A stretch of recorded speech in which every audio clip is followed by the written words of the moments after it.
Hello everyone and welcome to your NARSA weekly update for the week commencing Monday the 8th of January 2024. This is the first pod I've recorded in a wee while that is not on some sort of statutory, celebratory holiday, so I guess that's a wee bit back to normal, but there's really nothing normal about the winter break, is there? You know, I kind of look forward to these breaks. I think I've mentioned this before, especially when it comes to international breaks. And then the international break comes and about 3 or 4 days in, I'm like, oh, I miss them. I really miss them. I don't like it. I don't like it when there's not Rangers games to play. Anyway, it's Gary here again. I hope you're all doing fantastically well and at least in some way making use of your time while Rangers games are on the pause for another wee bit, but not too long. Actually, and I'll get to that when we get to the Gers guide and the communication section a wee bit later on. So, what a week. What a week this has been in terms of truly understanding the absolute, I'm going to try and not be insulting, but there's some insulting words coming, I suppose, like to try and truly understand the absolutely embarrassing, incompetent, unprofessional and downright petulant behaviour from the Scottish footballing authorities that we've witnessed this past 7 days or so. I mentioned last week that the club, I was really enjoying the fact that the club were very bullish on our communications recently, and then what they did last week after the hearing, you'll remember that they asked for an immediate consult or consultation with the SFA with regards to getting access to the audio immediately in the aftermath of the Old Firm game. They were pushed out until Wednesday, until after the fixtures had all been complete prior to the winter break. So then on Wednesday, what they did was they attended the meeting, and then afterwards, from a communications perspective, you've probably noticed this, but just in case you haven't, and I've kind of fast come to realise that this is the case over the last wee while, there's kind of two main avenues that the club uses, or two main communications vehicles that the club uses, and there's the information that's posted on the Rangers website and social media channels, and then there's the information that's kind of somewhat unofficially passed to the club's communication partners, like the fan media like Heart and Hand, Four Lads, and other outlets that are out there as well, maybe the Rangers Review as well, I'm not 100% sure. But that's the kind of two main avenues that they use, and then that's what they chose to send out their information. For some reason they didn't decide to put it on the actual club channels themselves. I'm sure there was a communication strategy behind that, but they put out information about what happened at the meeting, who attended, what happened, the consensus that was gained at the meeting, what was asked for, what was not delivered, and where the club are kind of at that particular time. Remember last week I talked about what happens when you stand up to bullies and stand up to sociopaths and narcissists. They become confused, they become victims of their own their own situation or circumstance, I guess it is, because they can't comprehend the fact that, one, they're wrong, and two, they're being challenged. And I did mention, or I mentioned that we were going to see some weird and funky behaviour as a result of that kind of challenge, and man, did we ever see some weird and funky behaviour as a result of that. So you'll know by now, of course, that there was a meeting, and then afterwards it kind of, and if you've ever been in any sort of organisation where you have meetings, this might be an experience that you've had at some point in the past. There's a meeting that happens last Wednesday, then afterwards it seems like both parties weren't at the same meeting together, because they have completely different recollections of that. Now, when I'm being in a very generous state, I say we remember things differently, and that could happen. But there's still a bit of a common thread there, isn't there? There's still a bit of commonality or common understanding. Yes, we did talk about that, but that's not how I remember, this being the output of that, or this was what was the next step that we're all committed to, or whatever it is. There's usually that.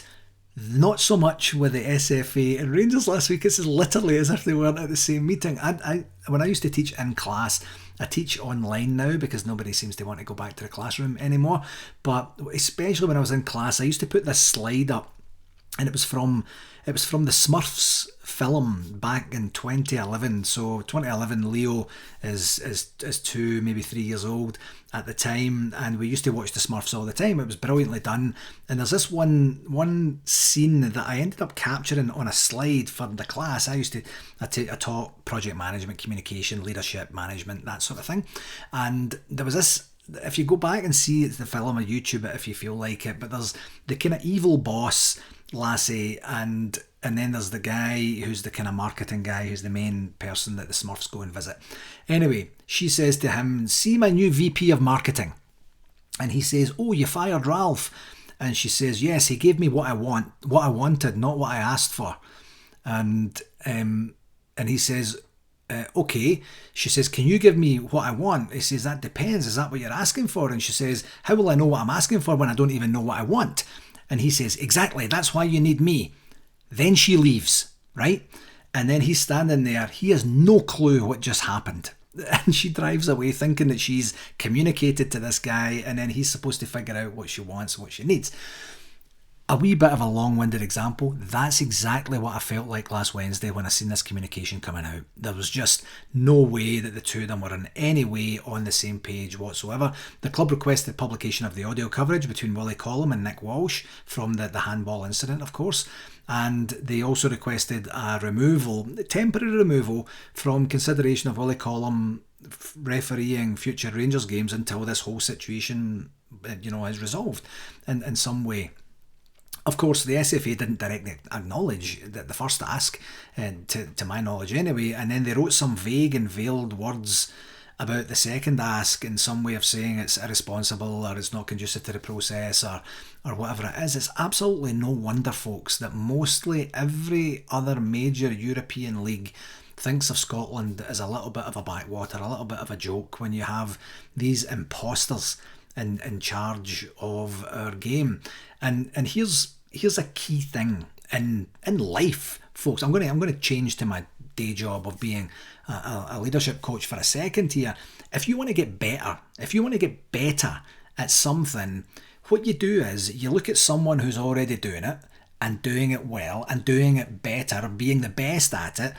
Then you do some preliminary research to find out what they're doing, and then you look building towards eventually emulating the things that they are doing well. This is not a difficult concept to understand, I don't think. So when we already have ready access to associations across UEFA who have been doing VAR for a lot longer than we have, who have evolved as the game has evolved, who have shown levels of transparency like we've never seen. If you think about the Liverpool-Tottenham example a wee bit earlier in the season there, we've got access to this, yet we don't appear to be desiring to use it. We don't appear to be looking towards trying to get better, certainly not publicly anyway.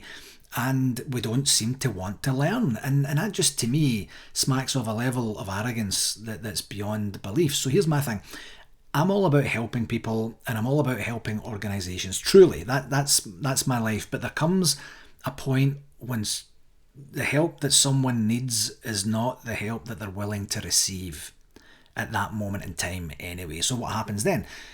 Do we just leave them alone? Do we try an intervention of sorts, or do we try and remove them from the harm that they're causing? I don't know what the answer is, but I can tell you what they're doing right now. It's not as complicated as the footballing authorities are making it, and I just don't understand what they're going to try and achieve from this. So I think I mentioned last week, this is not done yet.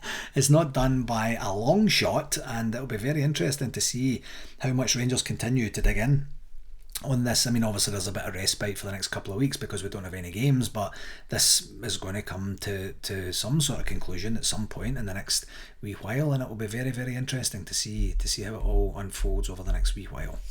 Anyway, that's a wee bit of a longer rant because we don't have a lot of game stuff to talk about this week because we're in the winter break. But we did have one game last week, and of course it was last Tuesday's 3-1 win at home to Kilmarnock with goals from Ross McCausland, Abdallah Sima and Todd Cantwell, and what I thought was a pretty efficient performance overall. I wouldn't say it was a brilliant game or a brilliant performance, but make no mistake, Killie are a tough outfit to beat, and they'd already beat us once, and they'd already beat the East End mob twice this season. So this was a game that there was potential that it could have been a bit of a banana skin for us as well. But we did what we had to do, and it all seemed to kind of kick into gear after a brilliant Jack Butland stop and from a one-on-one situation that we kind of conspired to create for them. You know, we were pushing forward, we were getting on top of things, and then Todd Cantwell lost it, and then he just kind of stopped. But this was just outside their 18-yard box.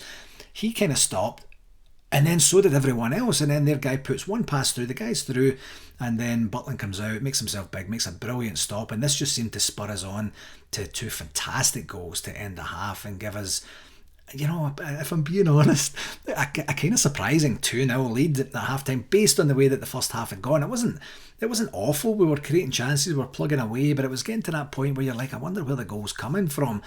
And then so we have a brilliant opportunity, you know, to really kick on and put some goals past them in the second half, and then we concede a penalty, which I don't want to go back to what I just talked about at the beginning, but it was decided very, very quickly and given for the ball hitting John Souttar's hand when I guess he really should have gotten out the way of the ball. And of course the best way to get his hand out of the way would be either to saw off either his full arm or maybe just his forearm, including the hand, just amputate everything there, because I didn't see at all the arm or the hand in an unnatural position for that challenge that he made.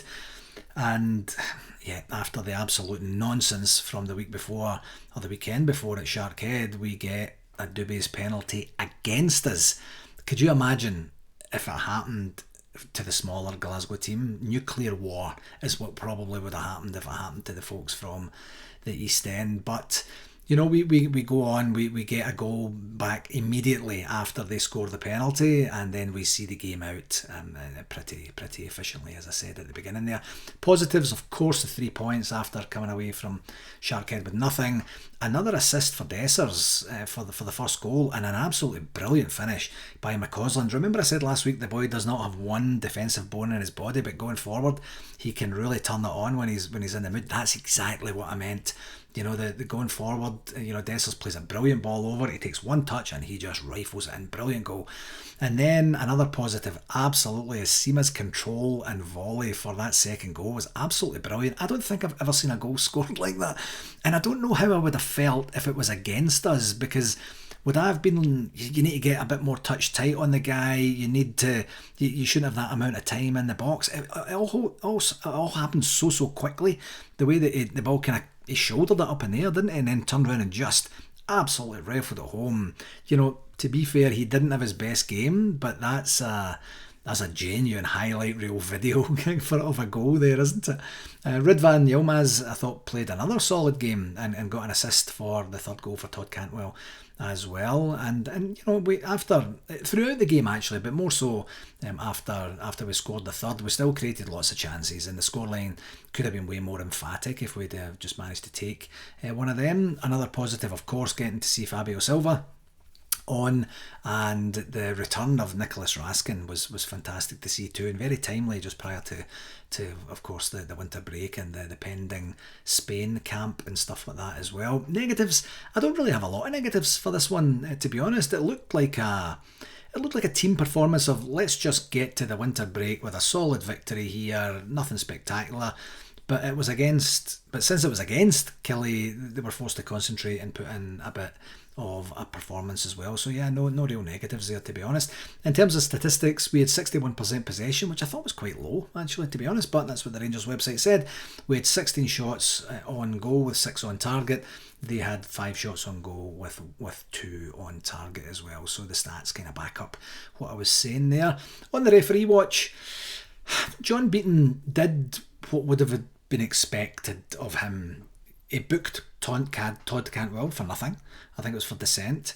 He let lots of Kelly niggles go, and he gave Kelly a penalty, so I guess he'll get a pat on the back from his bosses for that one. But from NARSA, he gets a 5 out of 10 for his performance. It wasn't his best, wasn't his worst, but it wasn't his best. So of course that's the last game prior to this break that we're in now. No games this week, of course. No competitive formal games this week. Nothing from an RTV perspective that had any consequence in terms of viewing pleasure for Tuesday's game, which is great. On to the shout outs for this week. I did want to say that I was remiss last week in the New Year edition of the NARSA Weekly Update to mention the anniversary of the Ibrox disaster. Of course, that was on the 2nd of January, and you'll probably seen on either the Rangers website or Rangers social media channels or YouTube. Of course, I kind of classify YouTube under the social media channels, that they did the typical service that they do beforehand, where everyone comes out and lays a wreath next to the John Gregg statue, and a few words are said, not by Reverend Stuart McQuarrie, of course, but by the new chaplain of the club. And it looks like it's a very classy thing that we do. And then the minute's silence was impeccably observed prior to the game. Congratulations and thank you to Kelly for their part in that as well. So yeah, just wanted to tip my hat to that. I never intentionally mean to forget it. Last week was just a bit of a bumper edition with everything that we had to talk about as well. From another shout out perspective, something a wee bit hot off the press for today is the passing of Franz Beckenbauer at 78. Der Kaiser, and I have to say, and I think I've mentioned this before when we've been talking about Rangers legends and such that have passed away early. I'm starting to get to the stage, I don't know about you, but anyone in their 70s, or God forbid any earlier than their 70s, but anyone in their 70s, that feels incredibly young now. It really does. And even in the higher ends of the 70s, it seems incredibly young, especially for people, former athletes, people who would be renowned for knowing what it takes to look after themselves and keep themselves in trim and things like that. So I'm not 100% sure what happened, but just one of the genuine icons of the game, Beckenbauer. He's up in the kind of elite of the elite, isn't he? Like him, Pele, Maradona, Bobby Moore and things like that as well. One of three men, of course, to have won the World Cup as a player and a manager. And if you look online, I got my information from the Sky Sports website, but just that the outpouring from genuine legends of the game was incredible. And I thought it was really touching what Bayern had said in the English version of their Twitter, their X account. And I'm just going to read this out here if you don't mind. Suddenly our world isn't the same as it once was. Darker, quieter and worse off. The record champions are mourning the loss of Franz Beckenbauer, the incomparable Kaiser, without who FC Bayern would never have become the club it is today. Isn't that beautiful? What well said from Bayern Munich there. But yeah, genuine legend, 78, just seems so young, and it's just a shame. So I just wanted to tip my hat to him. And just a wee reminder that Alan Frew, friend of NARSA, has a gig in Toronto on the 17th of February. When I first started talking about this last year, it seemed like ages and ages away, and now it's 5-6 weeks away, something like that. So I'll get a bit more details on that as we go forward as well. In terms of a convention update, the update is very, very similar to last week. I do still have to get back with a couple of wee very minor details to both of the hotels, the Gaylord Palms and the Omni, and I'll do that. I'm endeavouring to do that. In fact, I've got it scheduled in to do that this week, and then we'll hopefully have a wee bit more information to share as the dialogue kind of resurrects itself after the holiday period, and I'll hopefully get something else to share with you for next week as well. On the ORSA, I just wanted to do another reminder of ORSA. Billy Brownlee and his team over at the Sunshine Coast Rangers Supporters Club in Queensland are having the convention February the 29th to March the 3rd, and I will keep the link on the blurb there for the fundraising events that they have, and with some fantastic prizes in there as well. So yeah, take a peek at that if you can. I'd really love to make it over to one of the ORSA events at some point in the future. That's a bit of a bucket list item for me, and once I make it big, once Gary Gillen coaching really takes off and I have a bit more money in the bank and a bit more autonomy, then, well, I've actually got all the autonomy I need, then I just need the money and I'll get myself over there. I'd love to go over there and see them and support them. In terms of the other business, just the same as I mentioned last week, we do have the spring meeting that we're going to organise, our general meeting, which we are obliged to do as part of our constitution, and we have the date of February the 3rd, and we will get the information out there. Sandra will send out the financials, the AGM minutes and such in the next week or so, just to, we typically try and send them a wee bit closer to the event, just so that they're kind of fresh in people's minds, and just instead of sending it kind of like a month in advance, so sometimes it can gather a wee bit of dust there and kind of get forgotten. So we'll endeavour to get that information out by this time next week if we possibly can. On to the communication front for this past week, the Gers guide. I don't have to do it on my own this time because there actually was a Gers guide for this week, and it's actually fairly busy with having no men's first team games. We have a bit of a jam-packed week. Today was the Scottish Cup draw for the women's team after their 12-0 demolition over Inverness Cally Thistle in Inverness yesterday, and you'll probably know by now that the women's team drew Dundee United at home, and I believe those fixtures are going to take place, I think it's the first weekend in February. I believe the Scottish site had it all messed up and it said that ties are going to be played the weekend commencing the 5th of January, which would be a neat trick. If we've all got a DeLorean, I guess that might work. But so I think it's early February for those ties as well. Tomorrow on the website there's going to be the loan review, otherwise known as how are Yanis Hadji and Alex Lowry doing. On Wednesday the first team jets off to Spain for the winter camp that they're having over there.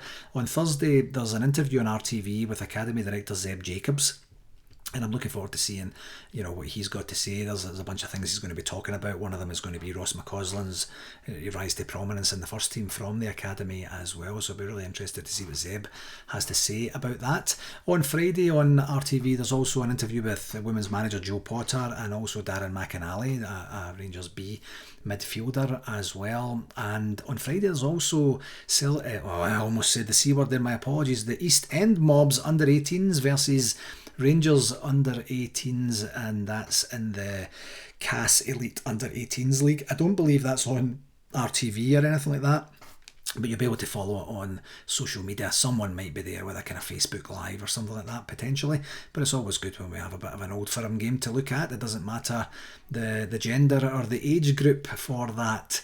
On Saturday, I mentioned briefly earlier from a games perspective that we don't have any competitive games, but we do have a friendly on Saturday against Hertha Berlin, and that's going to be as part of the training camp in Spain, of course. And as of the time of recording, what is it right now? It's just about 5 to 3 in the afternoon on Monday here. It was the kickoff of that was still to be determined or to be confirmed. So once we know what that looks like, and we'll start to find out whether it's actually going to be available on RTV, and if so, when. Is it going to be highlights? Is it going to be live? Is it going to be delayed or something like that? So once we have that information, I'll try and get that out to you as well.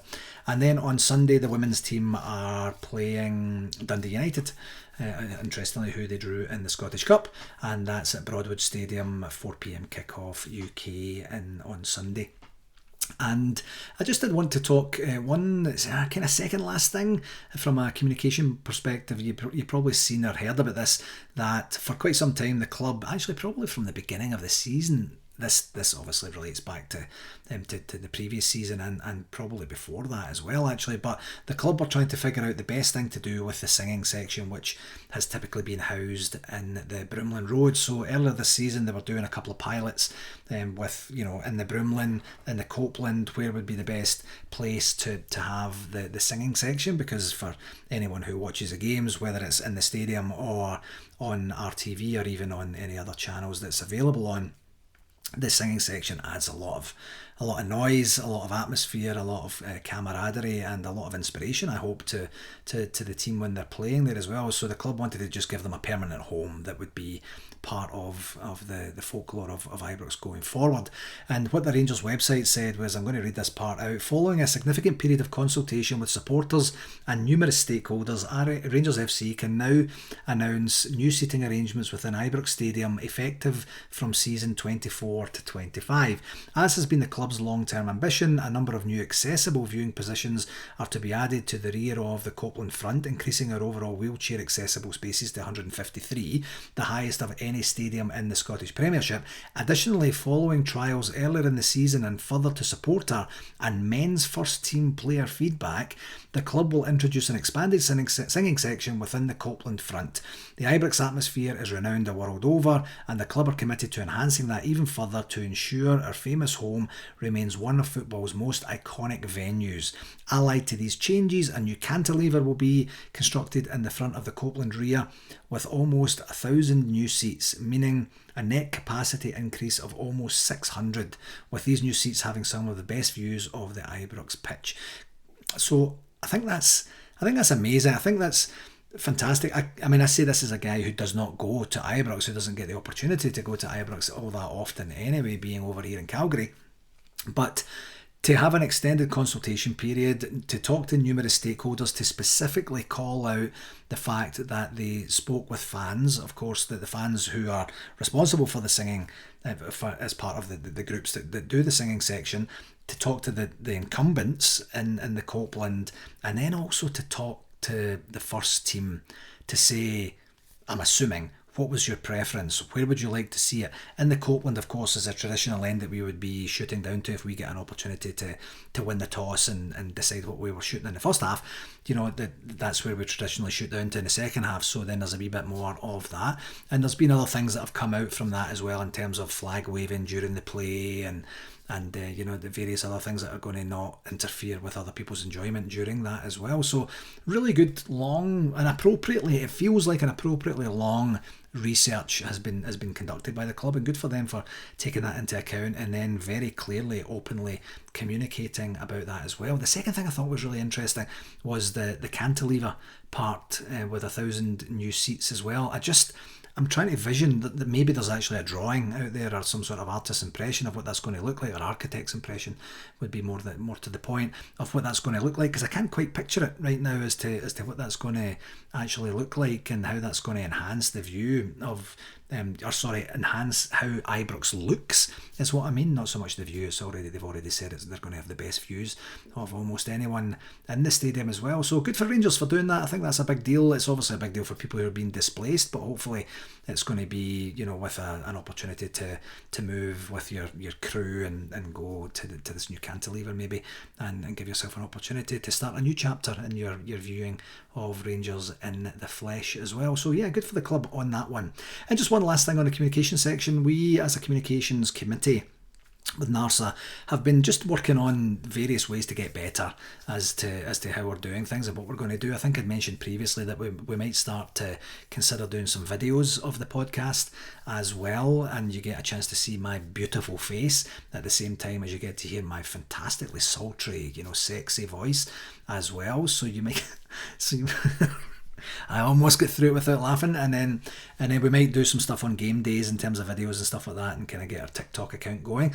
And we've also got some ideas on the social media front that expand on what I just said there as well. So all that to say that we're going to have a conversation with the Rangers' Nick Thompson, the head of communications, later next week. Hopefully it's going to be a week on Thursday, once they get back from Spain, and just sit down and see areas of kind of, you know, mutual how we can help them. I don't really know where I was going with that. Mutual accommodation or something like that, you know, where we can help them, they can help us, and we can get a bit more exposure. We can continue to help expand the Rangers brand across the world as well. So really looking forward to that. Nick, as you know, is one of the people that we had interviewed as part of one of the interview series that we did a wee while back, and he's a great guy, so he's very keen to meet with us as we are with him. So I won't have any information about that next week, but the following week I'll certainly be able to update you as to what that means in terms of immediate next steps.